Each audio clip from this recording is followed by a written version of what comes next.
자, 봅시다. 자, 한 주씩 읽어볼 건데 한번 읽고 오셨어야 돼요. 제가 한번 읽고 와야 된다라고 얘기했죠. 보겠습니다. 마감 날짜를 이미 넘긴 원고가 있어 한숨도 자지 못하고 잠을 새웠다.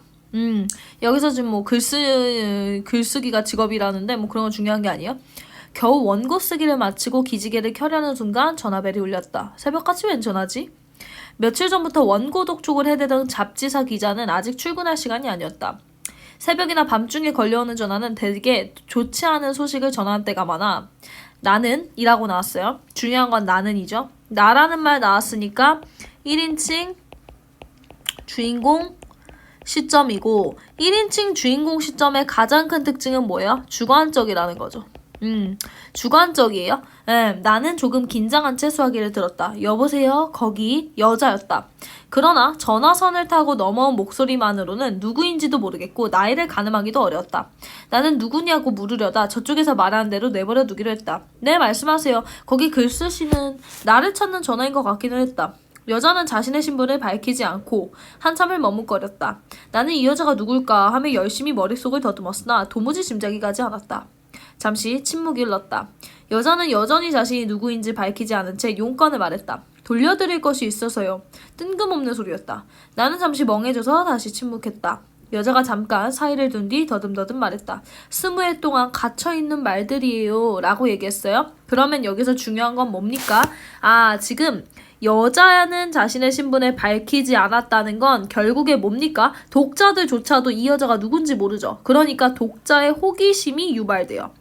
그리고 나서 지금 뭐예요? 또 20회 동안 갇혀있던 말들이에요. 이것도 봐봐요. 갑자기 돌려줄 게 있다면서 말도 안 되는 얘기들을 꺼내요. 그 소리는 뭡니까? 여기도 호기심을 유발해요. 그 소리는 뭡니까?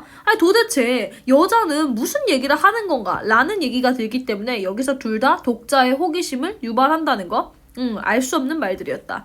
그래서 여기 부분을 요약을 하면 뭐야? 낯선 여자한테 전화가 걸려왔죠. 그것도 언제? 되게 이른 새벽에.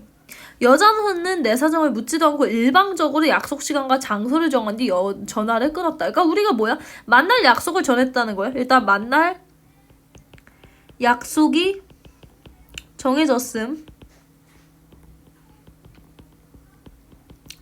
끝내 자신이 누구인지 밝히지 않았다. 그러니까 여기서 중요한 건 뭐야? 남자는 지금 여자가 누군지 모르고 약속을 잡았다라는 거죠. 나는 도깨비에 홀린 것만 같았다. 웬 여자가 느닷없이 새벽같이 전화하더니 나오라고 하는 것이다. 그런데도 나는 나가겠다고 했다. 누구인지도 어떤 일인지도 모르면서 거절하지 못하고 나간다고 한 자신이 우습기만 했다. 그렇대요. 원래 나는 오전 약속을 하지 않는 사람이다. 사사로운 일은 물론 출판사 일 따위를 보러 나갈 때도 될 수 있으면 오후에 약속을 잡아 나간다. 굳이 복잡한 아침 출근 시간에 바깥에 나갈 까닭이 없는 것이다. 여기서 추가적으로 팩트를 좀 체크할 건데 뭡니까? 이 사람은 아침 시간 출근을 별로 좋아하지 않아요. 이 사람은 뭐야? 아침 시간 출근을 별로 좋아하지 않아요.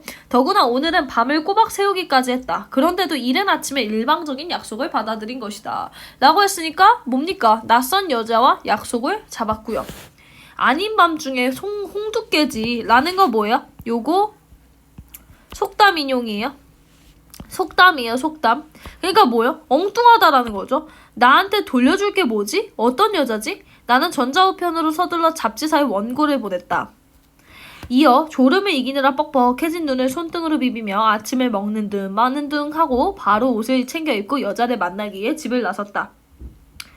밖에는 눈이 퍼붓고 있었다 라고 얘기를 했고요. 지금 이 눈을 좀 알아두셔야 되는 게 눈이라는 게 이따가 눈은 현아를 떠올리는 소재라고 할 때 그 현아가 걔죠. 여자를 떠올리는 소재가 된다는 게 뭡니까? 눈이라는 게 과거 회상의 매개체가 돼요. 과거 회상의 매개체. 그 소리 뭡니까? 눈을 통해서 현아와의 어린 시절을 떠올리잖아요. 그러니까 이 눈은 과거 회상의 매개체라는 거 알아두시면 되고요. 내가 탄 버스는 조심조심 눈길을 달렸다. 눈이 내리는데도 워낙 서둘러 집을 나선 까닭에 약속 시간보다 꽤 이르게 여자가 일러준 찻집에 도착했다라고 했으니까 여기서 약속한 장소로 나갔다라는 거 알 수 있고요. 여자는 나보다 더 먼저 나와 있었다. 내가 찻집 문을 열고 안으로 들어가자마자 자리에 앉아있던 여자가 벌떡 일어나 나를 바라보았다. 이른 아침이어서 찻집에 다른 손님은 없고 찻집 주인은 아직 아침 청소 중이었다. 가까이 다가가 여자를 쳐다보는 순간 나는 온몸이 굳어버리는 줄 알았다. 현아였다. 뭡니까? 이 남자는 이 여자와 구면이에요. 구면이에요. 그 소리 뭡니까? 이 여자를 알고 있는 사이예요. 이미 아는 사이였던 거죠. 이해되시죠? 옷차림과 몸피는 예전과 다르지만 얼굴은 거의 20해 전 여고생 때 청순하던 소녀 모습 그대로인 현아 라고 얘기했으니까 결국에 뭡니까? 얘가 첫사랑이기는 한데 얼굴이 그대로래요. 그리고 언제적에 마지막으로 본 거야? 20년 전에 마지막으로 본 거죠. 현아, 이름 말고는 다른 말이 입에서 떨어지지 않았다. 현아가 손을 내밀었다. 나는 얼떨결에 그 손을 내려다보며 마주잡았다. 여전히 희고 맑은 손이었다. 찌릿찌릿한 느낌이라는 게 뭡니까? 좀 신나고 설레고 짜릿한 거죠. 이 그대로 전해졌다. 문득 그 옛날 현아가 손을 내밀어 첫 악수를 청하던 때가 떠올랐다. 지금 뭡니까? 과거에 대한 회상하고 있고요. 내 느낌은 순식간에 그때로 돌아가 있었다. 해서 지금 뭡니까? 낯선 여자는 첫사랑이었던 현아였다라는 게 밝혀져 있고요. 우리들은 그렇게 손을 잡은 채 말없이 서로를 바라보기만 했다. 현아의 두 눈은 예전과 마찬가지로 호수처럼 크고 맑았다 라고 할 때 뭐뭐처럼 이거 무슨 법이야? 직유법이죠? 초롱초롱하던 눈빛이 이제는 축축하게 젖은 느낌이 드는 것 말곤 예전 그대로였다. 한참 지나자 현아의 손에 땀이 밴 것을 느낄 수 있었다. 현아가 슬며시 손을 빼더니 탁자 위에 누런 봉투를 집어들었다. 이내 곧 현아는 봉투 속에서 공책 한 권이라고 할 때 지금 보시면 뭡니까? 그러니까 아까 현아가 뭐라 그랬어요? 줄 것이 있다라고 얘기했잖아요. 돌려드릴 것이 있다. 여기서 뭐래요? 20년 동안 갇혀있던 말이다. 그게 바로 뭐예요? 여기에서 보는 공책이라는 거죠. 그쵸? 꺼낸 뒤 다짜고짜 내 앞으로 내밀었다. 나는 영문도 모른 채 공책을 받아든 뒤 겉표지를 펼쳤다. 속표지에 검정 만년필 글씨로 이 세상에 단 한 권뿐인 시집을 내 사랑하는 소녀 현아에게 바친다 라고 쓰여있고 그 아래에는 날짜와 내 이름이 휘갈겨져 있었다 라고 얘기했으니까 지금 이 현아가 준 현아가 나에게 준 시집은 누가 써준 거야? 내가 현아한테 20년 전에 써준 거죠. 그걸 돌려주는 거예요. 그러니까 여기서 현아가 쓴 시집이라고 하면 돼, 안 돼? 현아가 쓴 시집이라고 하면 안 된다는 거죠. 이해되세요? 나는 짧은 신음만 내뱉은 채 공책을 뒤적여볼 엄두도 내지 못했다. 그해 겨울에 찬바람이 가슴을 뚫고 지나갔기 때문이다 라고 얘기를 했고요. 결국에 여기서 지금 보는 건 뭡니까? 아까 눈도 마찬가지고 공책도 뭐가 돼요? 공책도 과거해상의 매개체라는 거. 그래서 여기서 지금 말해드릴 건 뭡니까? 과거회상의 매개체가 2개 있어요. 첫 번째는 눈이고 두 번째는 뭡니까? 공책이라는 거. 그래서 지금 뭡니까? 이 사람은 뭐예요? 지금 현아를 갑자기 만나고 눈이나 공책을 보고 과거회상을 시작한다라는 거죠. 그래서 지금 보세요. 여희 같은 경우에는 고등학교 시절이라고 해서 과거회상이 시작되고 있거든요. 보셨어요? 네, 과거해상이 시작되고 있는데 여기서 과거해상이 시작된다는 건 뭡니까? 이게 지금 액자식 구성이라는 거예요. 액자식 구성이라는 말 자체가 뭐예요? 이 사람이 현재에서 어떠한 사건으로 인해서 과거에 뿅 가게 되죠. 이걸 액자식 구성이라고 해요. 액자식 구성은 시간적인 흐름이 시간적 흐름이 순행일까요? 역순행일까요? 당연히 역순행 구조예요. 역순행 구조라는 게 뭐예요? 현재에서 과거로 간다는 거야. 이해되시죠? 그래서 지금 보시면 여기서 나오죠. 이 소설은 뭐래요? 현재, 과거, 현재의 역순행적 구조다라는 말 나오죠? 이거 너무 중요한 말이야. 이해되니? 시점이 지금 여기서부터 뭐가 나오기 시작한다? 여기서부터 과거가 나오기 시작한다 라는 거 알아두시면 되겠죠? 네, 과거 부분이 시작되고 있어요. 나는 선생님과 친구들의 눈을 피해 남몰래 시를 썼다. 어느 때부터인지 정확히 기억은 나지 않지만 학년이 높아지며 점차 학교 생활이 지긋지긋해질 무렵이었을 것이다. 오로지 대학이 인생의 전부라는 듯이 대학 하는 분위기가 싫어지면서이다 라고 했으니까 이 사람은 대학에 대해서 사람들이 대학 가야 된다 라는 말이 지겨워서 시를 쓰기 시작했대요. 사람이 공부하는 기계도 아니고 이게 뭐야. 네, 지금 뭡니까? 여기서 중요한 건 이 사람은 뭐예요? 대학 진학을 위해 주입된 지식을 암기하는 걸 되게 싫어하는 사람이다 라는 거죠. 괜찮으세요? 나는 전체 학생이 죄다 공부하는 기계가 되어 날이 갈수록 바보가 되어간다고 생각했다 라고 얘기했으니까 이 사람 다시 한번 뭐라고요? 대학을 위한 공부. 대학을 위한 공부를 좋아해요? 싫어요? 싫어한다라는 거죠. 그런 때 시를 만난 게 나로서는 굉장한 행운이라고 생각됐다. 시를 모르고 어떻게 삶을 사는 것이라 하겠는가. 시는 바로 인생이고 인생은 바로 시야. 난 기어코 인생을 모르는 사람들의 영혼을 쓰다듬어줄 시글을 쓸 거야. 단 한 사람의 영혼이라도 쓰다듬어줄 수 있는 시를 쓸 거야 라고 할 때 이 사람의 목표는 뭐래요? 시를 모르고 어떻게 삶을 사는 것인가. 인생을 모르는 사람들의 영혼을 쓰다듬어줄 시라는 게 무슨 뜻이에요? 이 사람은 어떤 시를 쓰고 싶은 거야? 시를 잘 모르는 사람들을 위한 시를 쓰고 싶어함이죠. 그쵸? 이해되세요? 단 한 사람의 영혼이라도 쓰다듬어 줄 수 있는 시를 쓸 거야. 나는 기고만장해 있었다. 자신감이 넘쳤다는 거죠.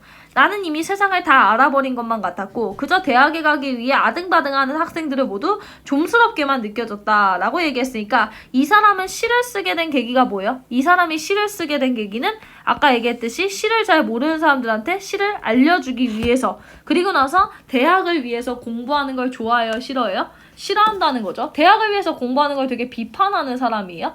이해되세요? 그렇게 보시면 되고요. 그렇게 시를 쓰는 문학을 함내 지금 하며 이 책 저 책 난독하다가 그만 니체와 쇼펜하우어에 탈속한 듯한 주절거림과 선생의 거침없는 기행담에 푹 빠져들었다 라고 나왔는데 보세요. 그랬을 때 난독이라는 게 뭐래요? 난독이라는 게 그냥 아무거나 가리지 않고 닥치는 대로 마구 읽는 거예요. 그러다가 뭘 보게 됐대요? 니체와 쇼펜하우어에 빠지게 됐어요. 그쵸? 니체와 쇼펜하우어에 빠지게 됐습니다. 맞죠? 자, 그랬을 때 니체와 쇼펜하우어는 어떤 사람이냐라고 할 때 이 사람은 탈속한이라는 말 보세요. 탈속한. 그러니까 니체와 쇼펜하우어는 되게 돈을 안 좋아하는 사람들.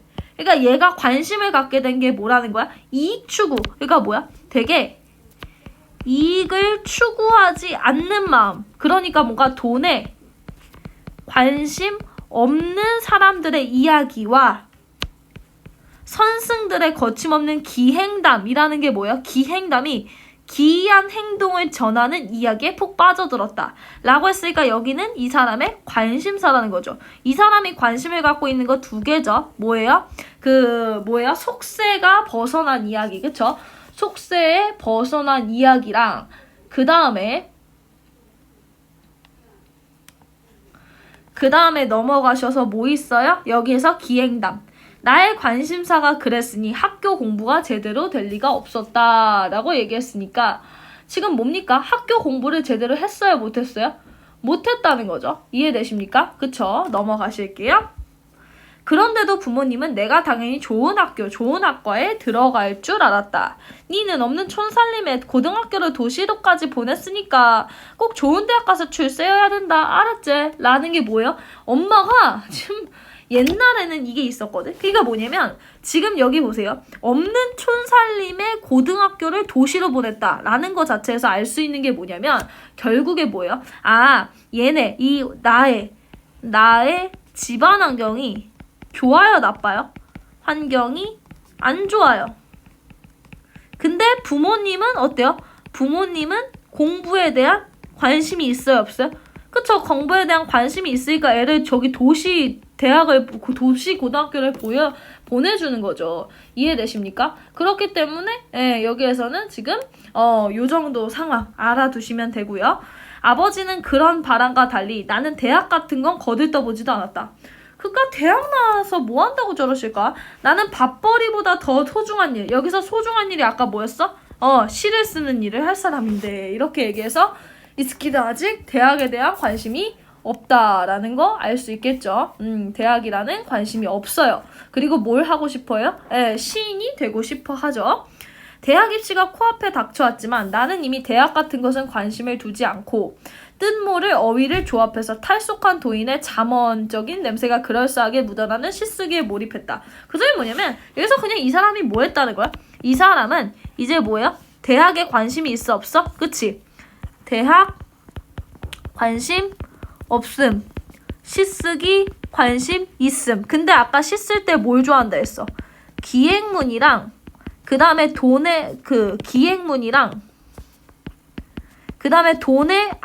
아닌 거에 관심 있다고 했으니까 이 사람은 탈속한 도인들 같은 거니까 뭐야? 돈에 관심 없는 얘기들이 가득 들어있는 시를 쓰기 시작했다라는 거죠. 이해되십니까? 마저 읽을게요.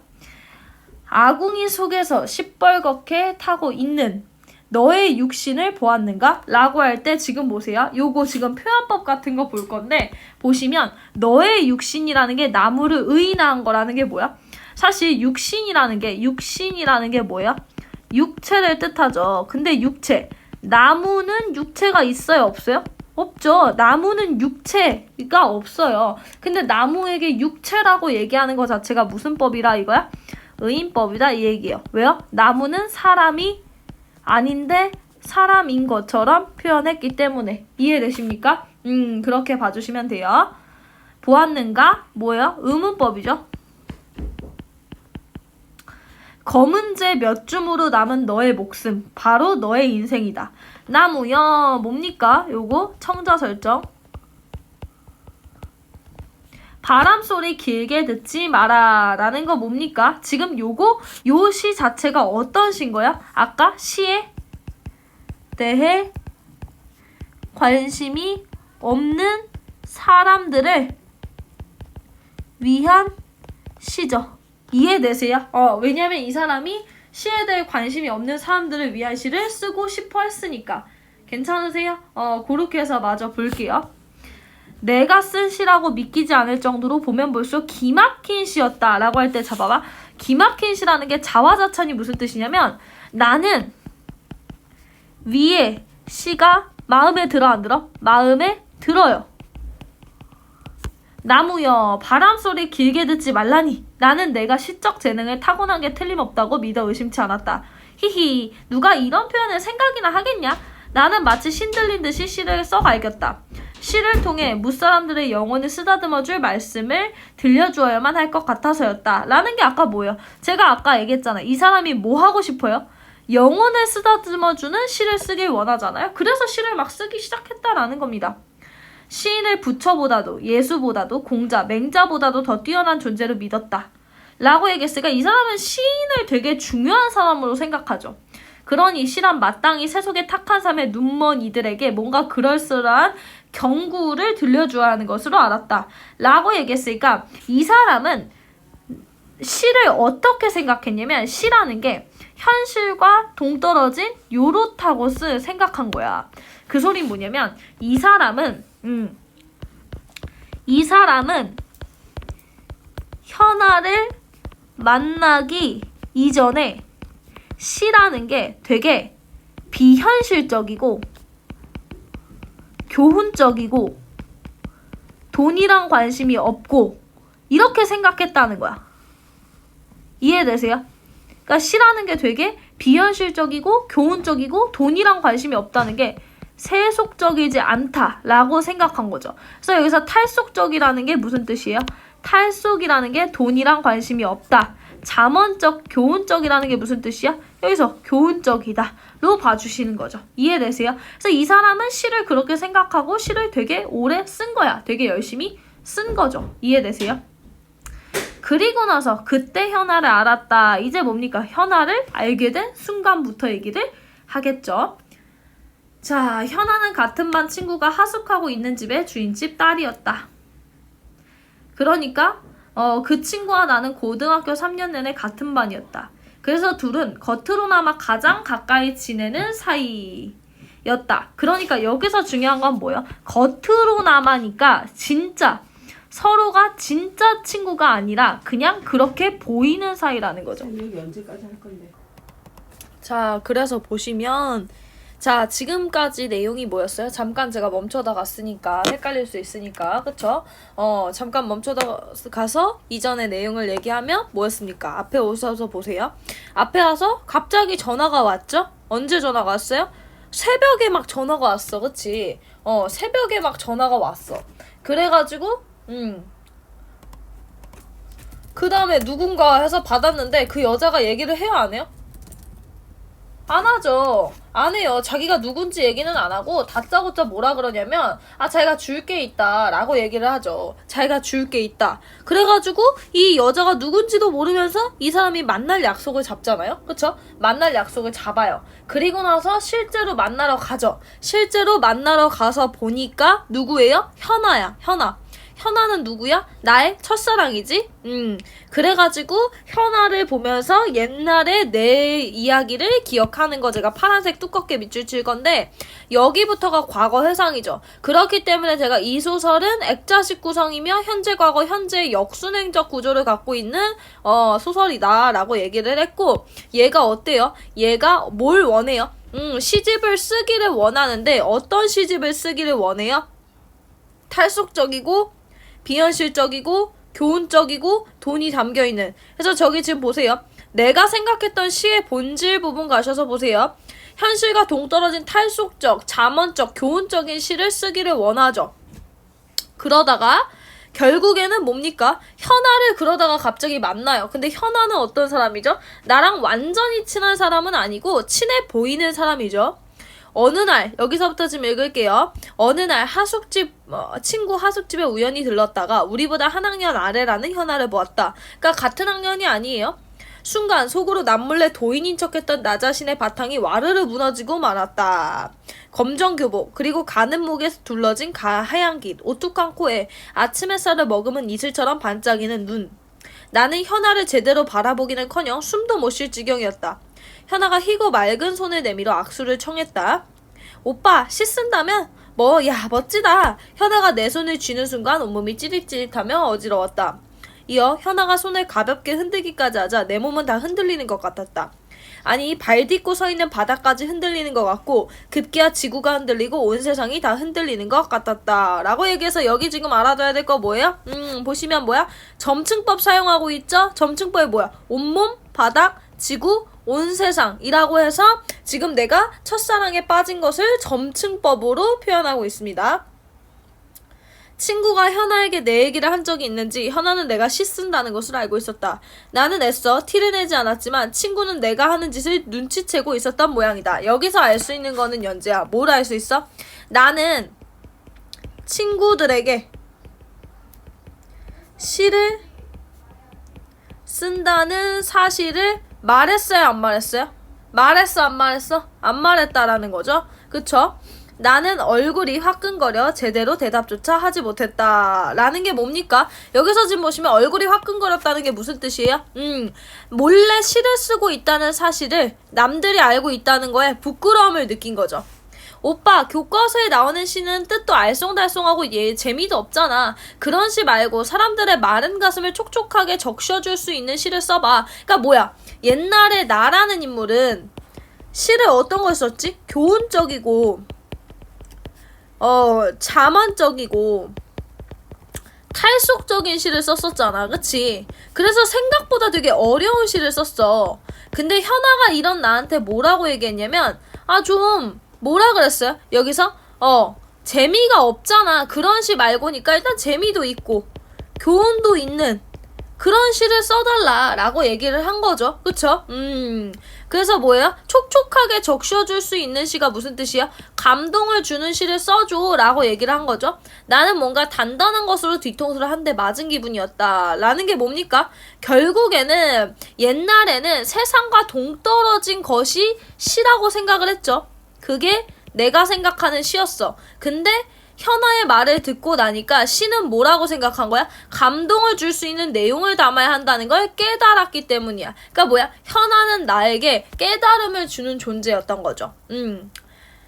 사람들의 마른 가슴을 촉촉하게 적셔줄 수 있는 시. 그 말을 듣는 순간 시라면 마땅히 그래야 한다는 생각이 들었다 하니까 이 사람은 뭡니까? 현아의 얘기를 듣고 시에 대한 생각이 변하죠.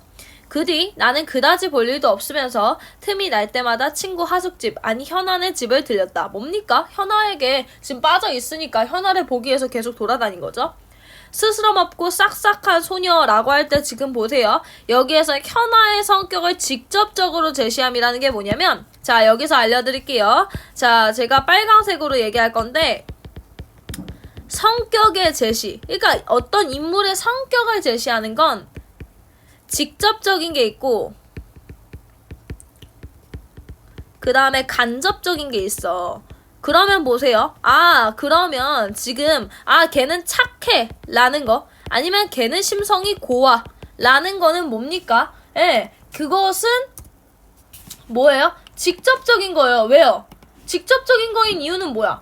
얘가 지금 성격이 어떤지를 바로 얘기해 줬잖아요. 그쵸? 그래서 직접적인 건데, 근데 보세요. 걔는 그 사람은 착한 일을 많이 했다. 뭐 이런 식으로 그 사람이 했던 행위나 태도를 얘기하는 건 그 사람의 성격을 그러니까 직접적으로 얘기한 거야? 아니야. 근데 봐봐. 스스럼 없고 싹싹한 소녀라는 말은 뭐다? 성격을 직접적으로 제시한 거다. 현아는 친구가 없어도 나를 꺼리낌 없이 대해주었다. 오빠라는 소리는 첫 만남부터 자연스럽게 했고, 라고 했으니까 봐봐. 오빠라는 소리는 첫 만남부터 자연스럽게 했다라는 얘기는 뭐야? 얘가 성격이 좋다라는 걸 간접적으로 얘기하는 거지. 왜냐면 여기서 대놓고 성격이 좋다라고 얘기한 게 아니잖아. 그래서 이건 뭐야? 간접적 제시예요. 자기가 본 책이나 영화 이야기도 들려주었다. 나는 본 뒤 여동생이 없는 터라 현아가 더욱 사랑스러웠다. 특히 맑고 큰 눈으로 바라보라 치면 마치 커다란 호수를 바라보고 있는 것 같았고, 곧 그 눈 속에 빨려 들어갈 것 같았다. 나는 바야흐로 막연하기 짝이 없는 삶이니 세상이니 하는 것은 뒤로 제쳐놓고 눈앞에 현아의 생각에 빠져 하루하루를 보내게 되었다. 그러니까 뭡니까? 내가 원래는 시에 대해서 관심이 엄청 많았죠. 시를 통해서 뭐 사람들을 바꿔보겠다 이런 생각을 했었는데, 지금 뭡니까? 현아에 대해서 지금 나의 관심이 집중된 거예요. 그러다 보니 친구를 보러 가는 게 아니라 현아를 보러 가는 꼴이 되고 말았다. 어느 순간부터 속으로 아예 친구가 집에 없기를 바라며 찾아가고 있었다. 그러다 친구도 없고 현아도 없는 날엔 괜히 심통이 나기도 하였다. 혹시 둘이서만 영화라도 보러 간 게 아닐까 하는 마음이 들어서였다. 나는 현아네 집에 갔다 오기만 하며 열병을 앓았다. 뭡니까? 내가 좋아했다라는 거죠. 걔를 짝사랑했다라는 얘기를 그런 식으로 하는 거예요, 지금. 그쵸? 자, 현아를 만난 날이면 현아를 만난 느낌이 좋아서 그랬고, 현아를 만나지 못한 날이면 애 같아서 그랬다. 좋은 느낌은 좋은 느낌 그대로 간직하고 싶었고, 애 같은 느낌은 어떻게든 현아에게 전달하고 싶어 안달이 났다. 그러다 보니 나도 모르게 연습장을 펴놓고 뭔가를 끼적이게 되었다. 뭡니까? 현아에 대한 나의 사랑, 나의 감정을 시로 표현하려고 한 거죠. 이해되세요? 그동안 끼적거린 시와는 다른 시를 끼적거리게 된 것이다.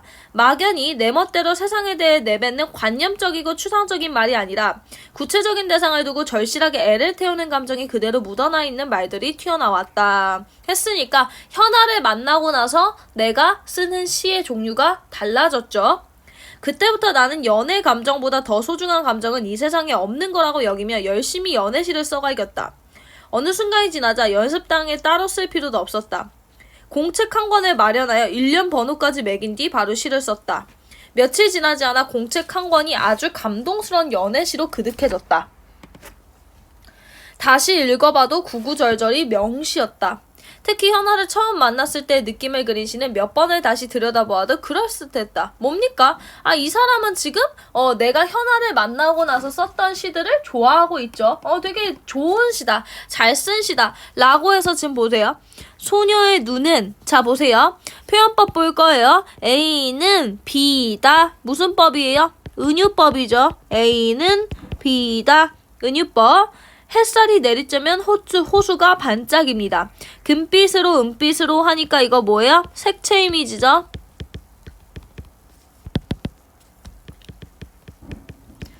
빛나는 호수면 그 위에 가만히 눕고 싶습니다. 라고 하는 게 뭡니까? 소녀의 눈이 호수래. 그 소린 뭐야? 아, 나는 현아의 눈이 좋다. 라는 마음을 시로 쓴 거죠. 이해되세요?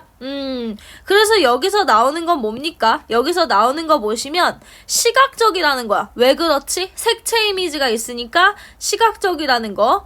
이해되세요? 그리고 봐봐. 중간에 시를 이렇게 넣음으로써 인물의 심리를 효과적으로 제시한다는 게 무슨 뜻이냐? 지금 뭐야? 내가 현아를 사랑하고 있다라는 걸 시를 통해서 알려주잖아. 그래서 시를 넣은 이유는 뭐다? 인물의 심리, 현아를 사랑하는 마음을 알려주기 위해서 이 시를 넣은 것이다 라는 거죠.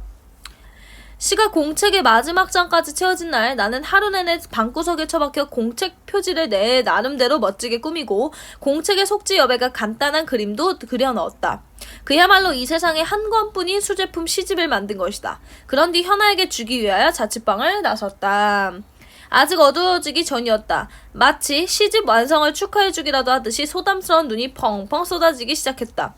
나는 시집을 품속에 넣고 겉옷을 단단히 여미며 눈에 맞지 않도록 했다. 현안의 집까지 가는 동안 내 발걸음은 공중에 붕붕 뜨는 듯했다.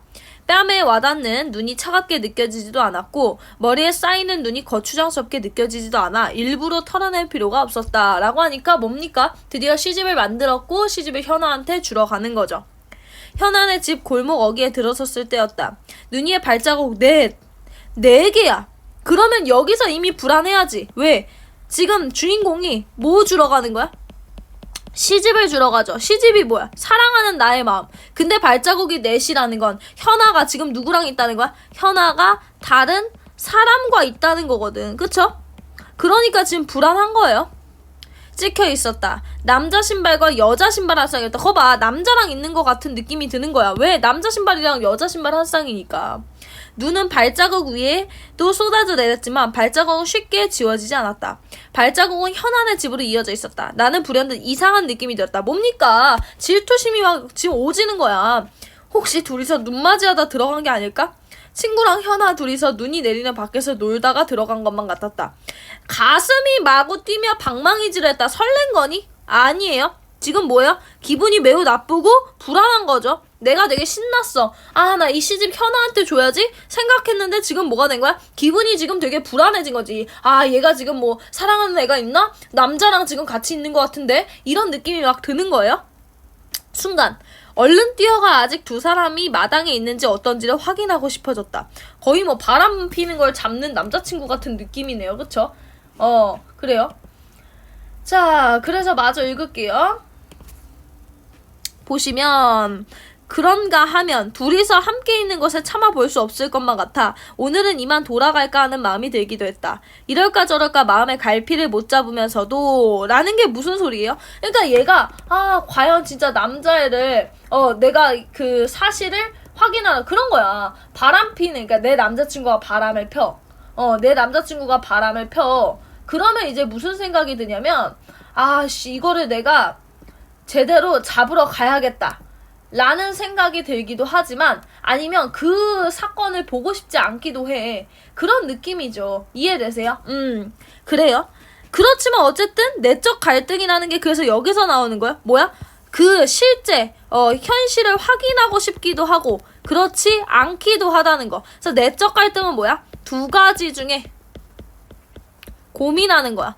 대표적인 게 뭐가 있어? 짜장면 먹을지 짬뽕 먹을지 고민하는 거 있지? 그게 내적 갈등이야. 이해돼? 내적 갈등은 뭐다? 얘가 지금 현아가 어떤 남자랑 있는지 볼지 안 볼지를 고민하는 것이다. 근데 어쨌든 가요. 현아의 집까지.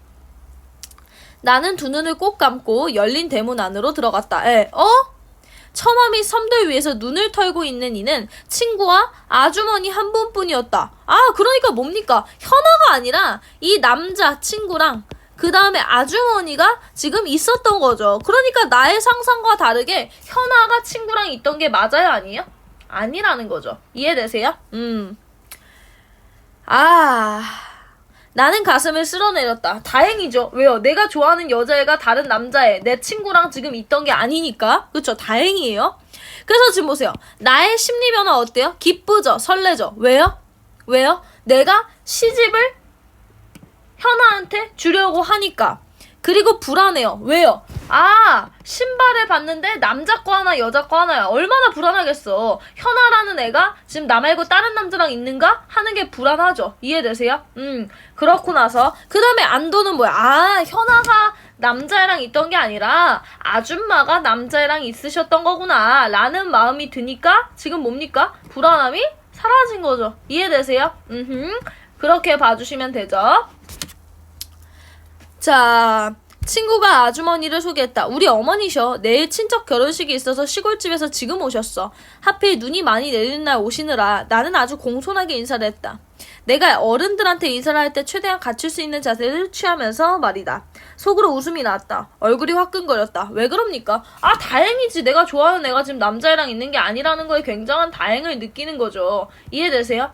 다행이었대. 근데 부끄러운 거 왜 그래? 아, 내가 좀스럽게 지금 질투하는 거잖아. 다른 남자애랑 뭐 사귀지도 않는데 눈 보고 올 수도 있는 건데 그거를 지금 내가 질투하고 있다는 것에 지금 뭐야? 아, 부끄러웠던 겁니다. 이해되세요? 내가 인사를 하고 나자 친구 어머니가 웃으며 말했다. 아이고, 좋은 친구 없남네. 인사성 밝은 거 봐. 이참에 대학은 어디로 가는 것이오? 다 좋았는데 대학이라는 말이 귀에 거슬렸다. 나에게 대학 같은 건 안중에서 없어서였다. 친구 어머니가 눈을 탈탈 털고 친구 방에 들어가자 친구가 현아 방 쪽을 향해 가볍게 턱짓한 뒤 나를 슬쩍 훑어보았다. 현아는 집에 없는가 봐. 내가 누구를 보러 왔는지 다 안다는 투였다. 라는 게 뭐예요? 내 친구도 내가 현아를 좋아한다는 걸 알고 있어요. 예, 알고 있어요.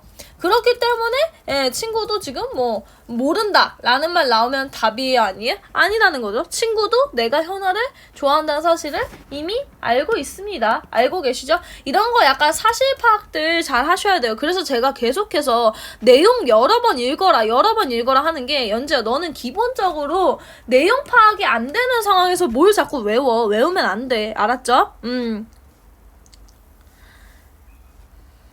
나는 내 마음을 친구에게 들킨 것만 같아 또 얼굴이 화끈거렸다. 그러든 저러든 일단 현아가 집에 없다는 게 무척 다행으로 여겨졌다. 이렇게 분위기 좋은 날 친구랑 현아가 한 집에 같이 있으면 안 될 것 같은 생각이 자꾸만 들었다. 현아 없어도 돼. 그 대신 이것 좀 전해줘.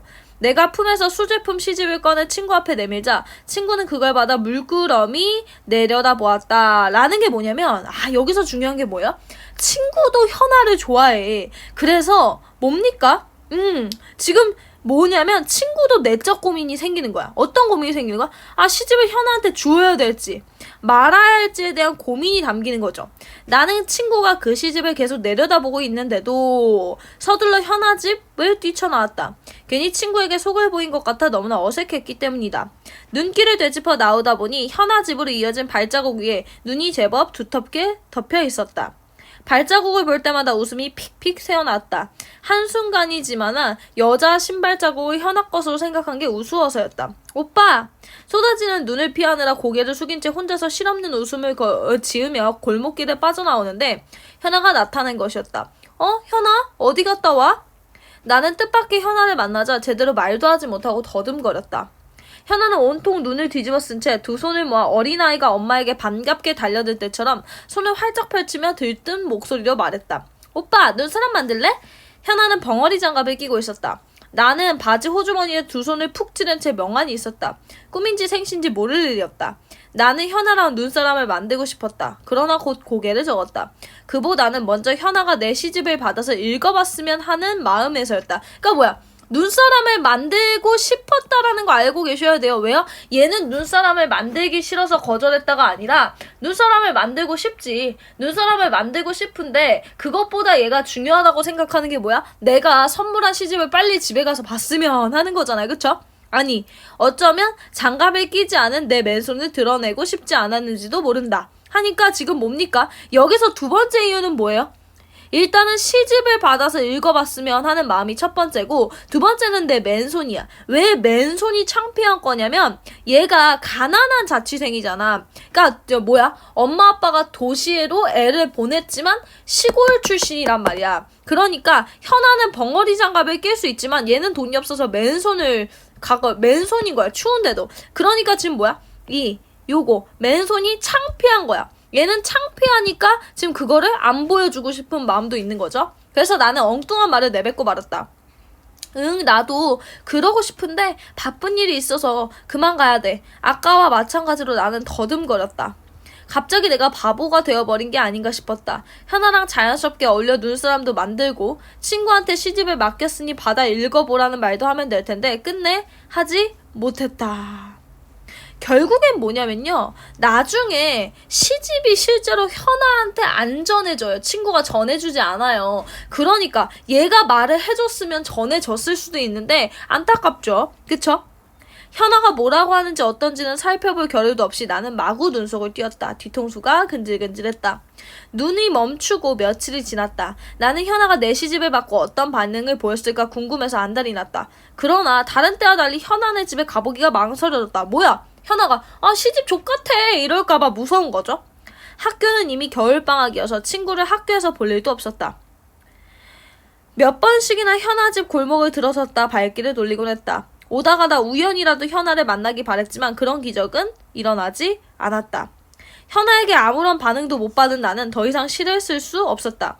하루에도 몇 번씩 현아네 집 쪽을 바라보며 얼마나 많이 절망했는지 모른다. 그러니까 뭐야? 얘는 지금 오해를 한 거야. 무슨 오해를 한 거야? 현아가 내 시집을 좋아하지 않아. 라는 오해를 하기 시작한 거고 그렇기 때문에 시 쓰는 거에 대한 흥미가 확 내려갔죠. 그쵸? 자, 그래서 여기 지금 보세요. 지금 한 2장 정도 남았는데 정리를 한번 할게요. 보세요. 내가 시를 쓰게 된 계기는 뭡니까? 내가 책을 되게 자주 읽었지. 책을 되게 자주 읽다가 보니까 나는 사람들에게 뭔가 영감을 주는 시를 써야겠구나 해서 현아 때문에 시를 쓴 건 아니야. 그치? 알고 있어야 돼. 시를 쓴 건 책을 읽다가 쓰게 된 거예요. 현아 때문에 여기서 현아 때문에 시를 시작한 거 아닙니다. 그러니까 시 스타일이 바뀐 거죠. 그 다음에 보세요. 내가 처음 쓰고자 하는 시의 성격은 아까도 얘기했다시피 앞으로 좀 가볼까요? 앞으로 좀 가시면 여기에 나와요. 제가 얘기했잖아요. 여기 지금 보시면 제가 빨간 펜 두껍게 칠 건데 여기요. 시의 본질, 탈속적, 잠언적, 교훈적인 시를 쓰고 싶어 했던 게 이 사람이 처음 쓰고 싶어 했던 시의 느낌이에요. 그리고 현아를 만난 후에 시의 성격은 어떻게 변화해요? 제가 그것도 빨간색으로 밑줄 쳐드릴 건데 현아를 만난 다음에 시의 성격은 어떻게 변했냐면 여기에요. 여기 부분 보시면 감동을 줄 수 있는 진솔한 내용으로 바뀌었어요. 이해되세요? 그거 알아두시면 되고요. 그 다음에 현아에 대해 첫눈에 반한 나의 마음은 시를 통해서 전달된다라는 거 알아두시면 되고 중략 부분 지금 줄거리 읽을게요. 현아를 원망하며 깊은 절망에 빠진 나는 더 이상 시를 쓰지 않는다. 대학과 군대 생활을 마치고 들어간 직장에서 메마르고 기계적인 삶은 나를 지치게 한다. 라고 했으니까 여기까지가 과거가 끝났어요. 과거 끝이에요. 그리고 여기부터가 지금 다시 뭐예요? 현재로 돌아온 거죠. 이해되세요? 그러니까 이 소설 자체는 어떻다? 현재에서 과거로 갔다가 다시 현재로 나오기 때문에 요 부분이 뭐다? 요 부분이 역순 행적 구조다. 그리고 요 부분이 뭐다? 액자식 구성이다 라는 거 알고 계시면 되죠. 마저 읽을게요. 나는 결국 고향을 찾아가 스스로를 돌아본 뒤 다시 글을 쓰면서 글로써 자신이 위안받고 있음을 느낀다. 이후 소설가가 된 나는 이라고 얘기했으니까 여전히 시는 별로 안 좋아해요. 지난 세월 속에 자신은 잊고 새로 태어나는데 관심을 두고 있던 차에 현아를 만난 것이다. 라고 얘기했으니까 결국에 뭡니까? 이 사람이 글을 다시 좋아하게 되긴 됐는데 여전히 시는 싫어하죠. 왜요? 현아한테 받은 상처가 있으니까. 그런 상황에서 지금 현아를 만나게 됐다는 거예요. 기억의 저편을 한참 헤매고 있는데 현아가 나를 잡아 끌었다. 라고 얘기했으니까 뭡니까? 여기가 지금 현실로 돌아온 부분이죠.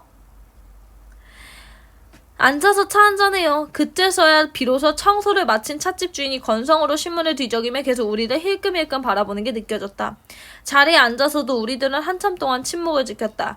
내 앞에는 다시 여고생 소녀 현아가 앉아 있었다. 눈앞에 현아가 40줄에 가까운 여인이라는 것을 인정할 수 없었다. 나는 침묵이 견디기 힘들어 공책을 뒤적였다. 편마다 여고생 소녀 현아가 그려 있는데 쑥스러울 정도로 그때 나의 감정 날 것 그대로 한껏 드러나 있었다. 한참 뒤 고개를 숙이고 있던 현아가 얼굴을 들었다. 눈가가 젖어 있었다. 젖은 눈빛으로 현아가 애써 미소를 지으며 말했다.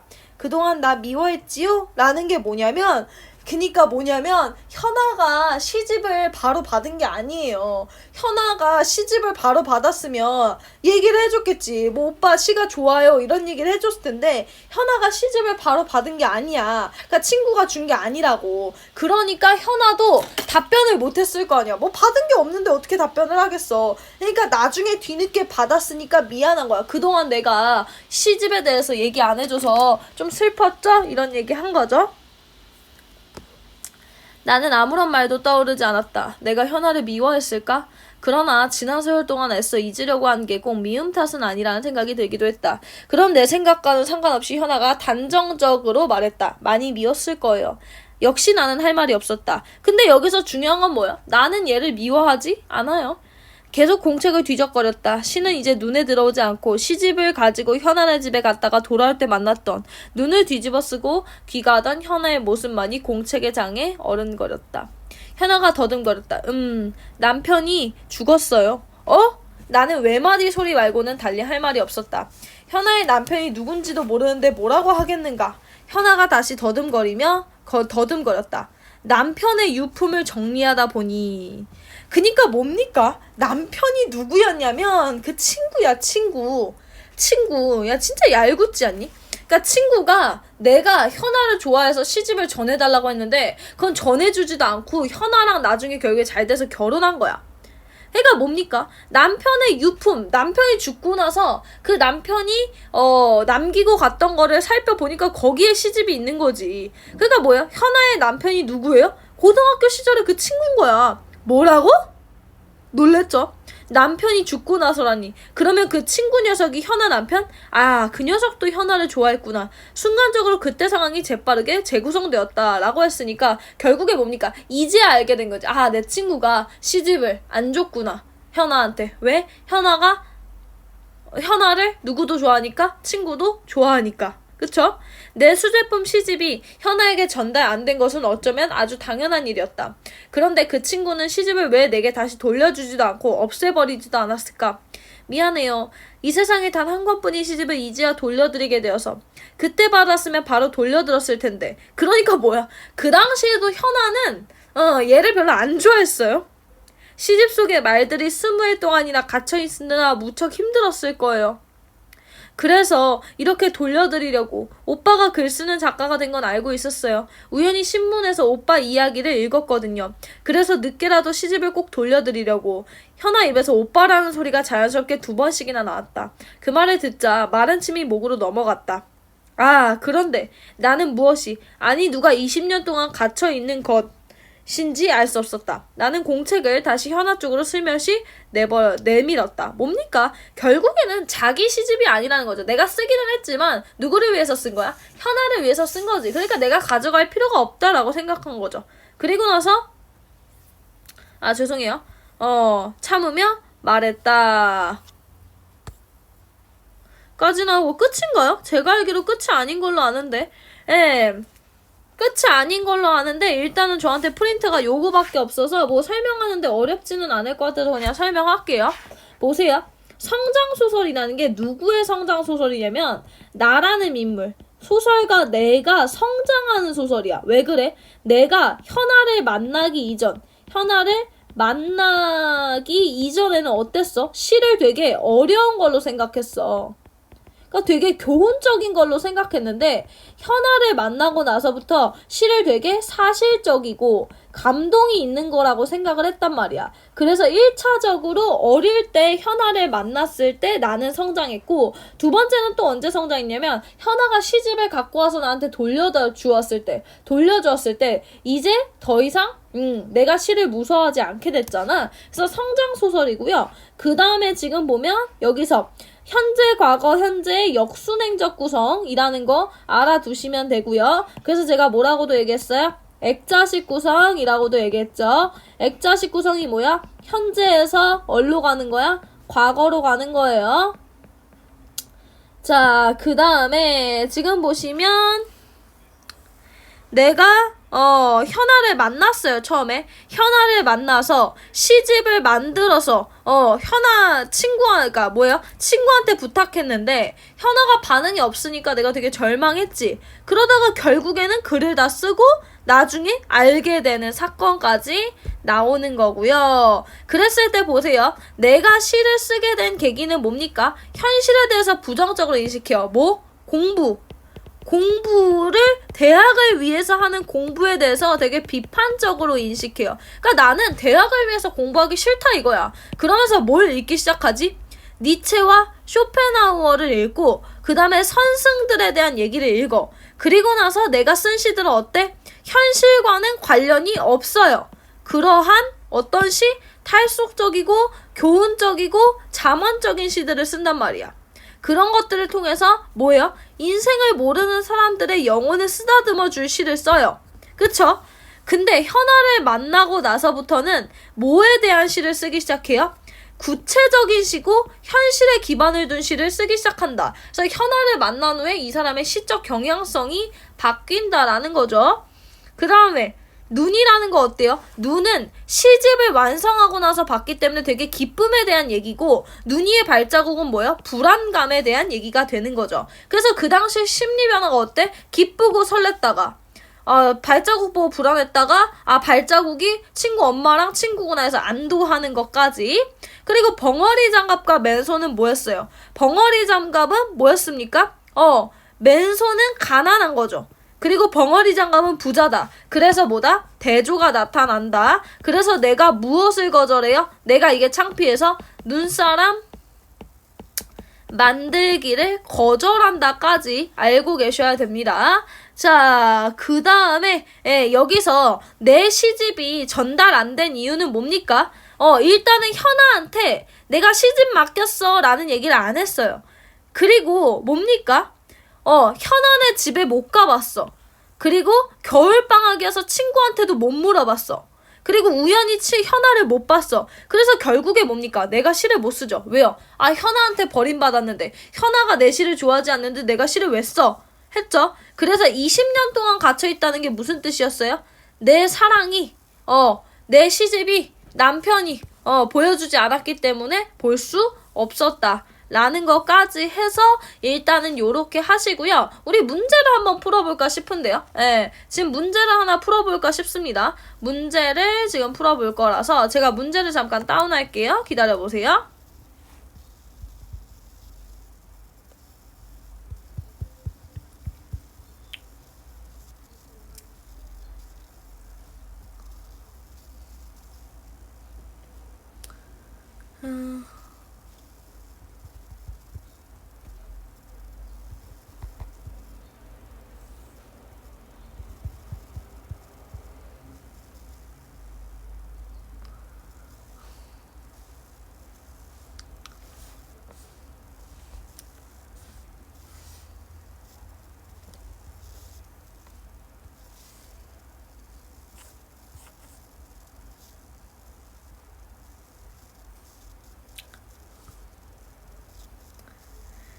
네, 지금 보시면 1번부터 보세요. 자, 이 글에서 알 수 있는 내용이 아닌 것은 나는 현아보다 늦게 약속 장소에 갔다라고 할 때 맞죠? 왜 그렇습니까?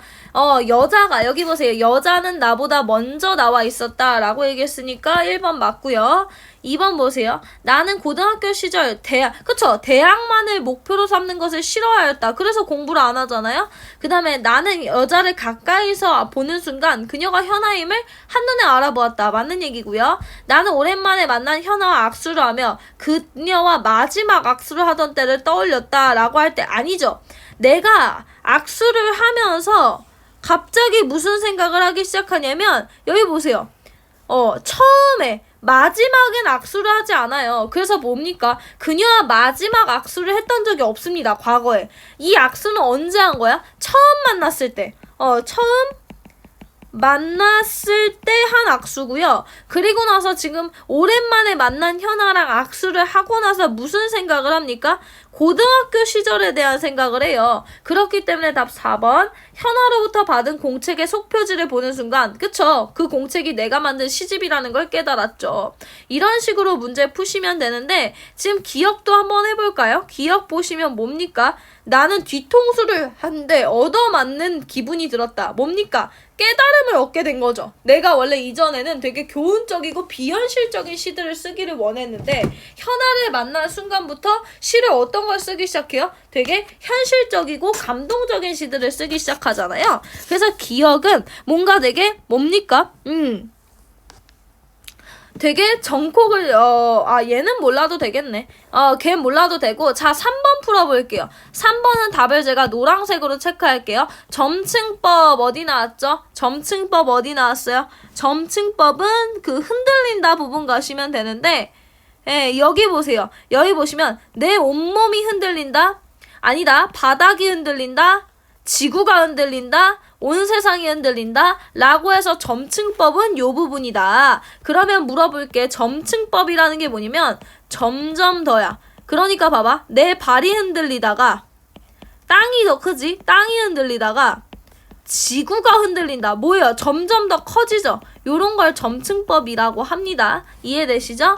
그 다음에 이 글에 대한 설명 4번까지만 좀 해볼까 하거든요. 4번 보세요. 4번 지금 보시면 서술자의 위치 조정 아니죠. 서술자는 계속해서 1인칭 뭡니까?